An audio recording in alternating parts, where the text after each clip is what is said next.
और कभी इसका कल्याण नहीं होने वाला। मैंने कहा मां ने तन दिया, पिता ने धन दिया और गुरु ने ज्ञान दिया। इसके सिवा 10 मिनट का समय मैं देता हूं। अब कोई आदमी बोले कि और कोई देवता है जिसका लागत आपके जीवन में है, उसका नाम कोई आदमी बोले। ये तीन के सिवा, माता पिता और गुरु के सिवा और कोई देवता है तो उसका नाम बोलिए कि उसका भी लागत मेरे जीवन में है। बोलिए तो कोई आदमी, इसका सफाई मैं करूंगा। ये तीन देवता के बाद और कोई है? सारा दुनिया झूठ का पूजा कर रहा है। सारे दुनिया में झूठ की पूजा हो रही है, कहीं सत्य नहीं है। सबकी पूजा है, माँ की पूजा करना, पिता की पूजा करना और गुरु की पूजा करना। ये तीन देवता का लागत मेरे जीवन में है, ये तीनों ने मुझे दिया। बस चौथा ये कबीर की पहली भक्ति है। अगर आप अपने को हिंदू कहते हैं, कबीर के नजरों में कोई हिंदू, कोई मुसलमान, कोई सिख और कोई ईसाई नहीं है। कबीर ने सबको मानव कहा, कबीर ने सबको इंसान कहा, कबीर ने सबको मनुष्य कहा, कबीर ने सबको आदमी कह के पुकारा।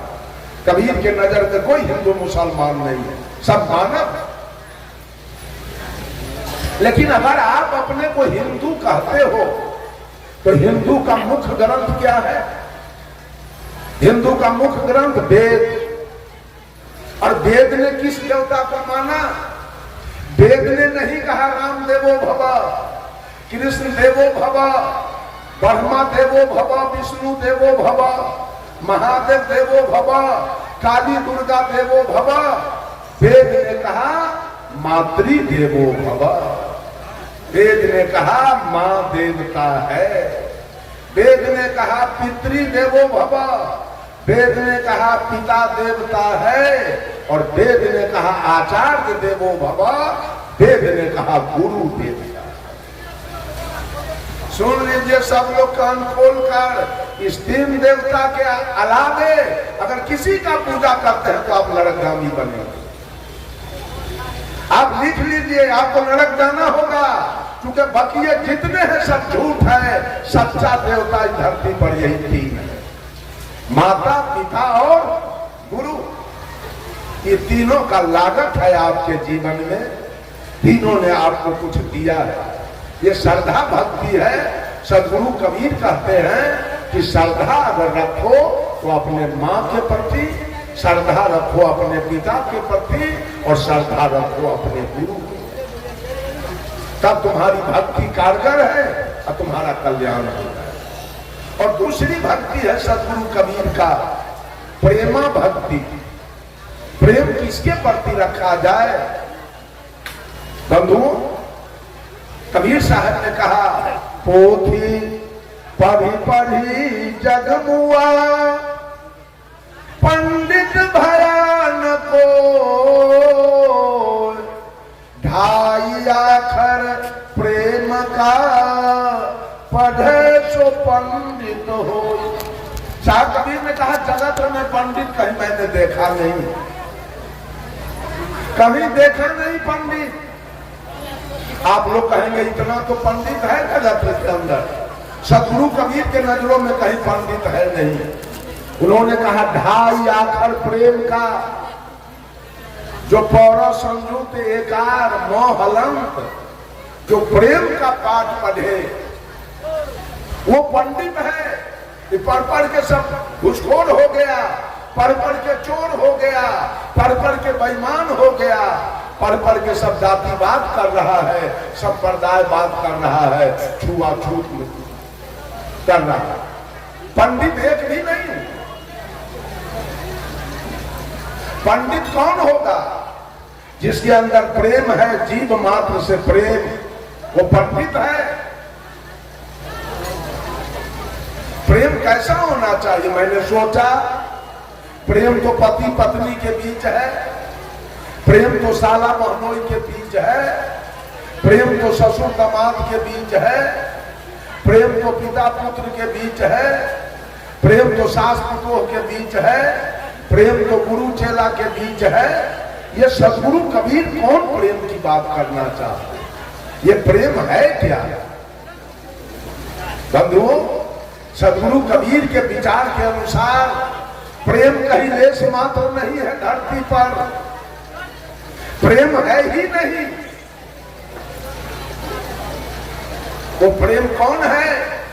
एक आदमी इसी तरह सत्संग कराया, जब सत्संग समाप्त हो गया तो गांव के जाने माने एक व्यक्ति, संभ्रांत व्यक्ति जो सत्संग में नहीं आ सके, कल हो के व्यक्ति गया कहने, चाचा जी आप कल मेरे सत्संग में क्यों नहीं आए?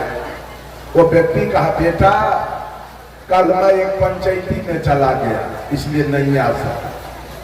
तो वो आदमी पूछा, पंचायती कैसी थी? कहा, एक लड़का एक लड़की में प्रेम हो गया, उसी की पंचायती थी, उसी पंचायती में हम चले गए। वो आदमी कहा, प्रेम में पंचायती की क्या आवश्यकता थी? पंचायती को झगड़ा में, लड़ाई में, चोरी में, दलाली में, घुसखोरी में, बेईमानी में, हत्या में, बलात्कार में पंचायती होती है। जब लड़का लड़की के बीच प्रेम हुआ तो प्रेम में पंचायती क्यों हुआ? प्रेम तो हुआ सेवरी और राम के बीच में, कभी पंचायती नहीं हुई, कभी गाली गलौज नहीं हुआ, कभी मारपीट नहीं हुआ, कभी मामला फौजदारी नहीं हुआ, और कभी एक बच्चा भी पैदा नहीं हुआ। इसलिए कि प्रेम निर्विकार है, प्रेम निर्भर है, प्रेम निर्मल है, प्रेम पावन है, प्रेम पवित्र है, प्रेम शुद्ध है, प्रेम में कोई विकार नहीं है। प्रेम में न काम है, न क्रोध है, न लोभ है, न मोह है, न तृष्णा है, न अहंकार है। सेवरी और राम के बीच में प्रेम हुआ, कोई गाली गलौज मारपीट कभी नहीं हुआ, एक बच्चा भी पैदा नहीं हुआ। प्रेम हुआ मीरा और कृष्ण के बीच में, कभी गाली गलौज मारपीट खून खराबी नहीं हुआ, एक बच्चा भी पैदा नहीं हुआ। प्रेम में बच्चा नहीं पैदा होता है। प्रेम हुआ राम कृष्ण परमहंस और शारदा देवी के बीच में, कभी एक बच्चा नहीं हुआ, कोई गाली गलौज मारपीट नहीं हुआ।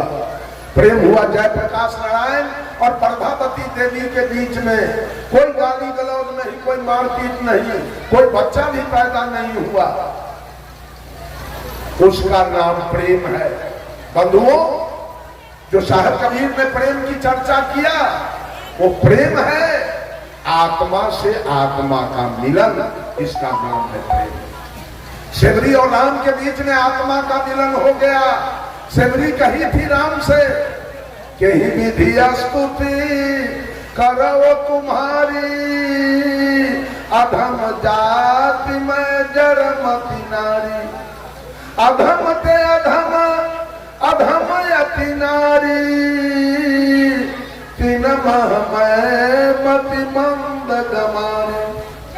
का प्रभु मैं आपका सेवा कैसे करूं? एक तो मैं जात की मुसहरनी, देखने में काली कलोटी, और तीसरे विद्या के हीन। तो भगवान राम ने सेवरी से कहा, कह रघुपति सुनु भामनी बाता, मान हुए भगति करनाता, जाति पाति कुल धर्म बड़ाई, धन बल परिजन गुण चतुराई, भक्तिहीन नर सोहि कैसे, लवन बिना बहु व्यंजन जैसे। क्या सेवरी, हमारा तुम्हारा कोई शादी सरोज का रिश्ता नहीं है, एक प्रेम का रिश्ता है। कोई जाति का बड़ा हो, धन का बड़ा हो, विद्या का बड़ा हो, बुद्धि का बड़ा हो, रूप का बड़ा हो, बल का बड़ा हो, और उसके पास अगर भक्ति नहीं है तो व्यक्ति मेरे नजर में वैसे है जैसे 56 प्रकार का व्यंजन एक नमक के बिना फीका है, वो व्यक्ति मेरे नजर में बिल्कुल फीका। और तब सेवरी का बैर तब राम खाए थे, इसलिए कि आत्मा से आत्मा का मिलन था, आत्मा से आत्मा का प्रेम था। इसका नाम है प्रेम। जहां आत्मा से आत्मा का मिलन हो उसका नाम है प्रेम, और जहां देह से देह का मिलन हो उसका नाम है प्यार, उसका नाम है मोहब्बत। There are great difference between prem and pyaar. प्रेम और प्यार में धरती आसमान का। प्रेम हुआ श्री राम के बीच में और प्यार हुआ था लैला और मजनू के बीच में। मोहब्बत हुआ था लैला मजनू के बीच में। आज पति पत्नी में कहीं प्रेम नहीं है, पति पत्नी में कहीं प्रेम नहीं है, पति पत्नी में प्यार है और उसी को उर्दू में कहते हैं मोहब्बत। पत्नी फंसी है पति के मोह में और पति फंसा है पत्नी के मोह में। वो लड़का लड़की के बीच अगर प्रेम होता तो पंचायती नहीं होती। लड़का लड़की के बीच मोहब्बत था, लड़की फंस गई लड़का के मोह में, लड़का फंस गया है लड़की के मोह में, वहां तो पंचायती होगी। पति पत्नी के बीच पंचायती होती है, क्यों? पति पत्नी में देह का मिलन है, आत्मा का मिलन नहीं।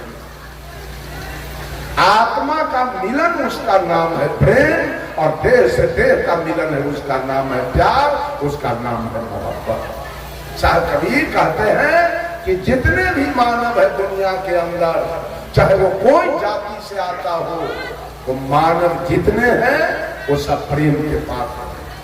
कबीर के शब्दों में कबीर की दूसरी भक्ति क्या है? मानव से प्रेम। पहली भक्ति है माता पिता और गुरु के प्रति श्रद्धा, और दूसरी भक्ति है मानव के प्रति प्रेम, और तीसरी भक्ति है करुणा भक्ति। करुणा माने होता है दया। जितने भी दुनिया के अंदर मानवेतर प्राणी हैं, अर्थात मानव जोनी से नीचे की खानी में जीने वाले पशु पक्षी कीड़ा मकोड़ा, वो सब दया के पात्र, सब करुणा के पात्र हैं। सदगुरु कबीर कहते हैं इन पर दया तो रखो, इन पर करुणा तो रखो।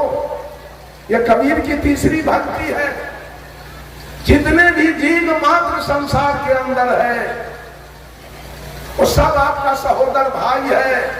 जितना भी जीव शरीरधारी है वो सब आपका सहोदर भाई है। एक पिता के 7 पुत्र है, कोई इंजीनियर हो गया, कोई डॉक्टर हो गया, कोई कलेक्टर हो गया, कोई बिजनेसमैन हो गया, कोई गृहस्थ हो गया, कोई मजदूर हो गया, कोई भीख मांग रहा है। अपने अपने कर्म से 7 प्रकार का हो गया, लेकिन भाई तो 7 है। उसी प्रकार से सांप भी आपका भाई है, अपना कर्म से उस सांप वाला शरीर चादर पाया।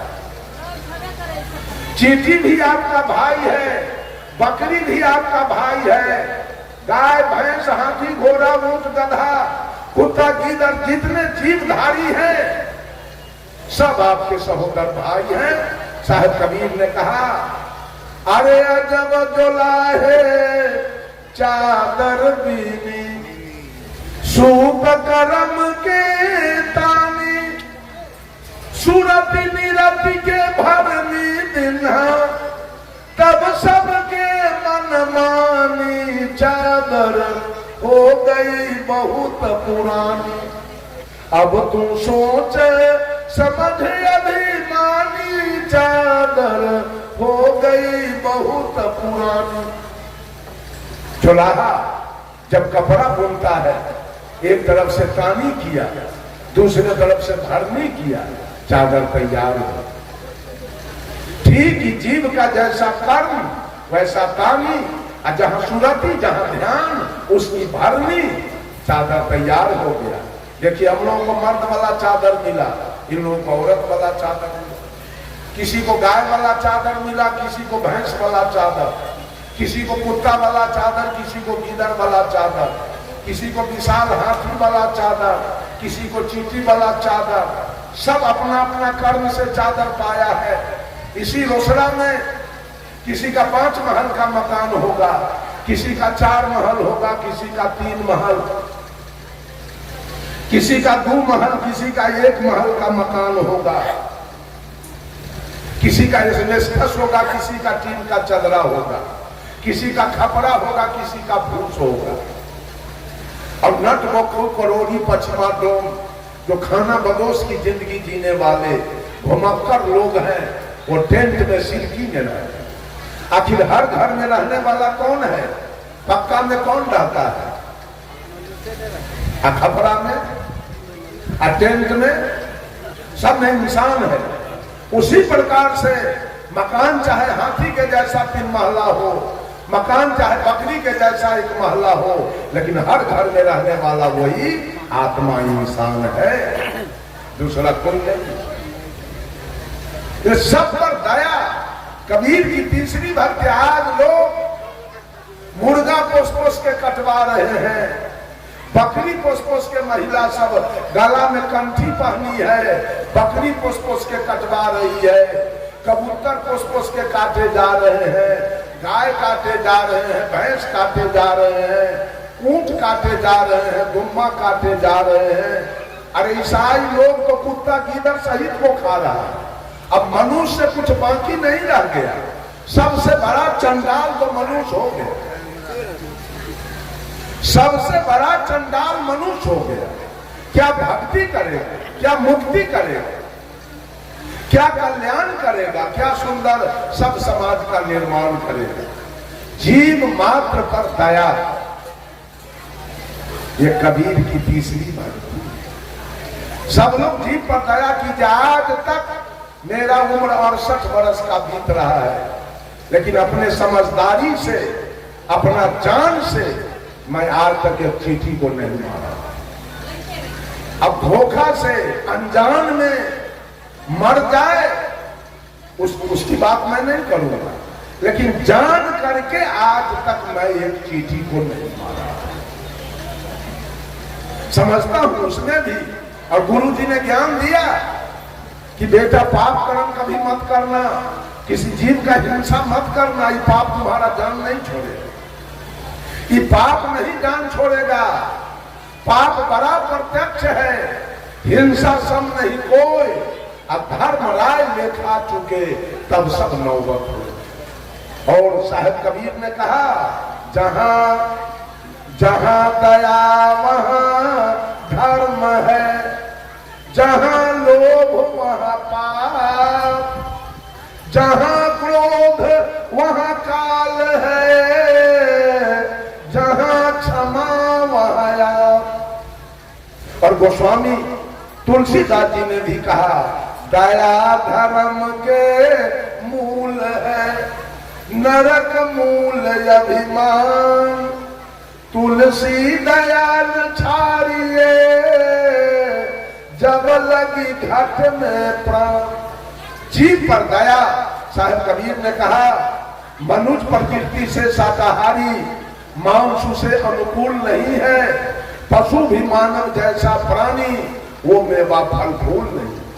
कबीर साहब कहते रहे, बकरी मुर्गी, गाय भैंसी, गाजर है, मूली है, आम है, लीची है, सेव है, संतरा है, बड़ा मजा से काट काट के खा रहे हो। रे बेवकूफ भी प्राणी है तुम्हारे जैसा, उसमें प्राण है। मान लिया जाए कि जेठ की दोपहरी चल रही है, कड़ी धूप, और उस धूप में नाम को रख दिया जाए, हारमोनियम को रख दिया जाए, और भैंस को बांध दिया जाए, गाय को बांध दिया जाए। धूप से छटपटाएगा कौन? हारमोनियम की नाल कि बकरी की गाय है? इसका मतलब उसमें प्राण है, उसमें जीव है, उसको धूप लग रहा है, उसको अंदर कीजिए, वो छटपटा रही है, उसमें जीव आत्मा है, प्राण है। साहब कबीर को मुसलमानों से कहा, दिन में रखते हो रोजा, रात न तो हो गाय, यह खून वह बंदगी, कसकर खूस खुदाए। ऐ मौलवी, दिन भर अन्न नहीं खाते हो, पानी नहीं पीते हो, मर जाओ लेकिन नहीं खाते हो। और जब सूर्यास्त हुआ तो कोई मुर्गी जब्बा करते हो, कोई गाय जब्बा करते हो, कोई बकरी जब्बा करते हो, कोई ऊंट जब्बा करते हो, कोई गुम्मा जब्बा करते हो। एक तरफ खून की नदी बहाते हो और एक तरफ तुम्हारी पूजा हो रही है। ये पूजा कैसे होगा? साहब कबीर ने कहा, खोजे अल्लाह के नगारिया, जन्म के फूहरी, जन्म के फूहरी हो, जन्म के फूहरी, खोजे नगारिया जन्म के फूहरी। पांचों वक्त नमाज गुजारे राखे 30 रोजा। पांचों वक्त नमाज गुजारे राखे 30 रोजा। घट के अंदर खुदा बसत है तिनको कभी न खोजा। घट में छाई है अंधियारिया जन्म के फूहरी। खोजे अल्लाह के नगारिया जन्म के फूहरी। अरे कलमा पढ़े रहीम पुकारे दिल में रहम न लाई। कलमा पढ़े रहीम पुकारे दिल में रहम न लाई। घट के अंदर नूर बसत है तिनकर खबर न पाई। पर गए माया के लहरिया जन्म के फूहरी। रे हाथ में हजरत कदम रसूले नैन में नबी विराजे। हाथ में हजरत कदम रसूले नैन में नबी विराजे। मन मक्का काया है काबा सिर पर अनहद बाजे। खोल के देखा ना के बारिया जन्म के फूहरी। खोजे कबीर साहब ने मुसलमानों से कहा मौलाना सुनो कुरान की बात रे मौलाना सुनो रे कुरान की बात। जिस बकरी के दूध पिया तुम सो है मातू के नाते। उस बकरी पर उस बकरी को गला कटावे अपने हाथ छुड़ाते रे मौलाना सुनो रे कुरान की बात। कर्म तो कियो कसाई के बंदे पाक कियो कलमा पे। यह रीति उल्टी कौन सिखाई अहमक नहीं लगाते रे मौलाना सुनो रे कुरान की बात। ऐ मौलवी कहते हुए एक मालिक है ये दुनिया को चलाने वाला। अभी एक आदमी एक कागज का पन्ना बांट रहा कि भगवान एक है। मैं उसे पूछना चाहता हूं वो एक भगवान कहां बैठा है उसको लाओ तो बोला के मैं बात करूं उससे। उस भगवान को लाओ बोला के मैं बात करूंगा। बेईमान झूठा भगवान एक है। भगवान यदि एक है तो हिंदू है कि मुसलमान है, सिख है कि ईसाई है, पारसी है कि यहूदी है, वो पूरब में रहता है कि पश्चिम में, वो मंदिर में रहता है कि मस्जिद में, वो गिरजा में रहता है कि गुरुद्वारा में, वो मांस मछली खाता है कि खीर पूरी, क्या खाता है वो एक भगवान। कैसे आपने साबित किया भगवान एक है। सदगुरु कबीर ने बीजक से कहा एक कहो तो है नहीं, दूजा कहो तो गाड़ी है, जैसा रहे पुनीत ऐसा कहीं कबीर विचार। भगवान को एक नहीं कहा जा सकता, भगवान को दो नहीं कहा जा सकता, भगवान को 1 लाख भी नहीं बोला जा सकता, भगवान को 1 करोड़ भी नहीं कहा जा सकता। कैसे आपने गिना भगवान को, कैसे नामाकरण किया आपने भगवान को, ये सारी बातें झूठ है। भगवान तो घट घट में बैठा है। Tulsidas was the leader of Ram and Surdas was the leader of Krishna, but Satguru Kabir was the leader of soul. Tulsidas ji सगुन ब्रह्म राम का वकालत किए। आज भी लोग माटी पत्थर शीशा धातु के राम सिया बना के पूज रहा है। सूरदास जी ने कृष्ण का वकालत किया। आज भी लोग माटी पत्थर शीशा धातु के राधा कृष्ण बना के पूज रहा है। But Satguru Kabir was the leader of soul. लेकिन साहेब कबीर ने इस आत्मा का वकालत किया है। साहेब कबीर ने आत्मा का वकालत किया जो तीनों काल का दृष्टा है, जो तीनों काल में सत्य है, जिसमें तीनों काल में कोई परिवर्तन होने वाला नहीं है। कबीर का भगवान पूरे विश्व में है, ये आत्मा कहां कहां नहीं है। इंग्लैंड में नहीं है कि अमेरिका में नहीं है कि रूस में नहीं है कि चीन में नहीं है, चप्पे चप्पे में कबीर का भगवान है। लेकिन आपके भगवान कहां है? राम नहीं है चीन में, कृष्ण नहीं है इंग्लैंड में, महादेव जी नहीं है अमेरिका में, कहीं नहीं है। लेकिन कबीर का भगवान पूरे विश्व के अंदर ये आत्मा बैठा है। याद कर लीजिए आप लोग, ये झूठा प्रोपगंडा फैलाया जा रहा है पंडितों के द्वारा, मौलवियों के द्वारा और पादरियों के द्वारा। ये सब काल का दलाल है और सबको भटका भटका करके मारने के चक्कर में। सब आदमी गुरु के शरण में चले जाइए, सब आदमी गुरु के शरणागत हो जाइए और कोई पत्थर पानी के पूजा करना बंद कर दीजिए अगर कल्याण पाना है तो। सब आदमी घरे घर माँ का सेवा कीजिए, माँ के सेवा में चूक जाइएगा कल्याण नहीं होगा, क्योंकि माँ का कर्जा सधाना जरूरी है।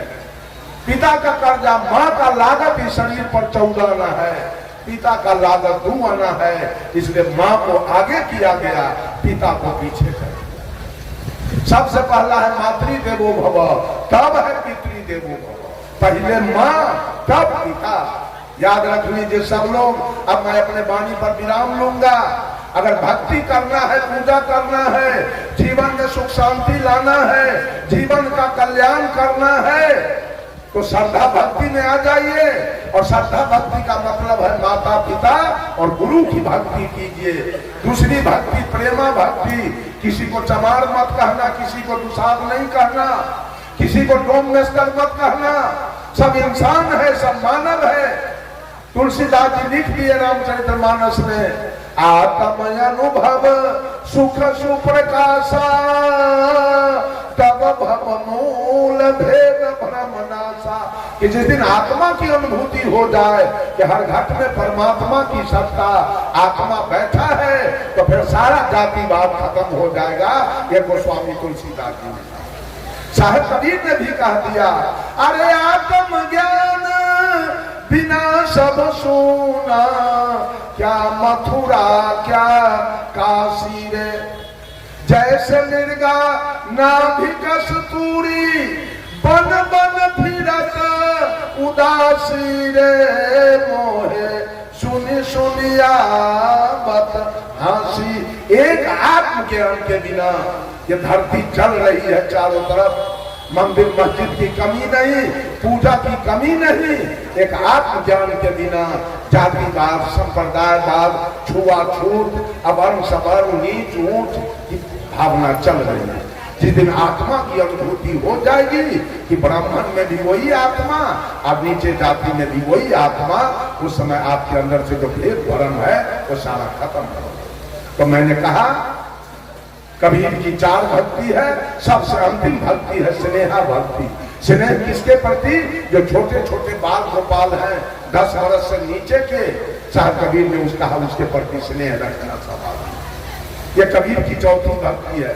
पहली भक्ति माता पिता गुरु के प्रति श्रद्धा, दूसरी भक्ति मानव के प्रति प्रेम, तीसरी भक्ति जीव जंतु के प्रति दया, और चौथी भक्ति है कबीर का कि जितने बच्चे हैं, नन्हे मुन्ने बाल गोपाल शिशु, उसके प्रति स्नेह रखना, आदर रखना अपने दिल में। यही 4 भक्ति है कबीर का।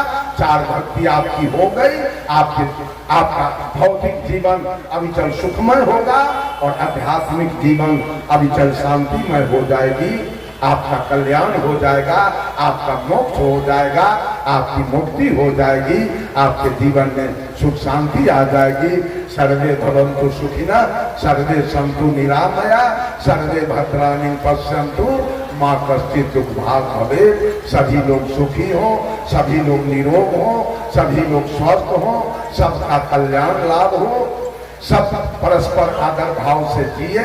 इन्हीं कुछ शब्दों के साथ अपने वाणी को देता हूं विराम। बोलिए सतगुरुदेव की, बोलिए महंत ठाकुर साहेब की, महंत अवध साहेब की, महंत काशी साहेब की, और वर्तमान महंत दीप नारायण साहेब की। प्रेम से बोलिए।